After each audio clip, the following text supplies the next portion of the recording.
Tony Dungy here on the Rich Eisen Show. Mike Tomlin is on your coaching tree, Tony. And what do you think he is dealing with right now in Pittsburgh? Well, he's dealing with losing, and he's dealing with the defense not really playing that well.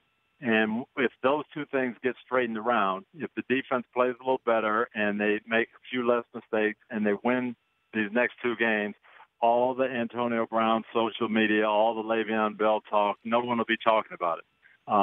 It's the same thing with New England. I'm hearing all this stuff about the book and what the coaches think about Tom Brady and what Brady thinks about Belichick. If they lose, that's going to continue to fester all year. If they get on one of those 10-game winning streaks, nobody's going to talk about the book, and nobody's going to talk about what's going on. So, the Steelers have had these issues. They've always had guys who are outspoken and a little bit different. And, Antonio Brown and Bell are no different than they've been for the last 5 years. They've just got to start winning. And, the Patriots are on Sunday Night Football this week, and you and Mike Tirico and Rodney Harrison in studio before it, where of all people that Belichick and Brady are trying to bounce back against, it's someone they know very well in Matt Patricia, who could fall to 0-3, the latest Belichick assistant to go elsewhere and initially, if not long-term, struggle. Where do you place the importance of a coaching tree being successful on what makes you a great coach in terms of your legacy?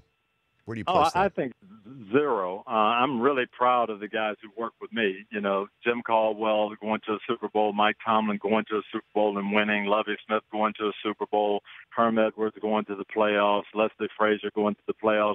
Rod Marinelli went to Detroit, didn't win, was 0-16, but I'm proud of all of those guys.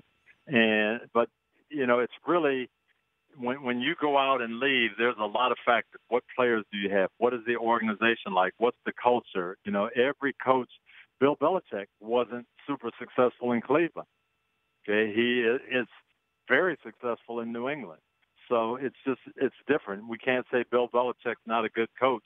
His time in Cleveland, if that's all we had to judge, we might say, hey, he was just average. But he got a chance to be in a high-quality organization. The perfect storm hits, and you go 20 years and win. So there's a lot of factors besides whether you're a good coach or not, or whether you know your X's and O's. Yeah, once they leave the nest, what control do you have over it, other than, I guess, what you've downloaded them knowledge-wise, right, Coach?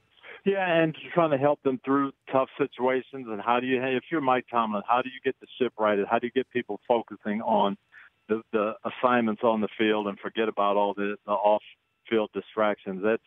Those are more of the job description than whether you're X's and O's or a good communicator. It's how you kind of handle these storms, and then I think Mike's going to do great. The Rich Eisen Show, weekdays at noon Eastern on Audience.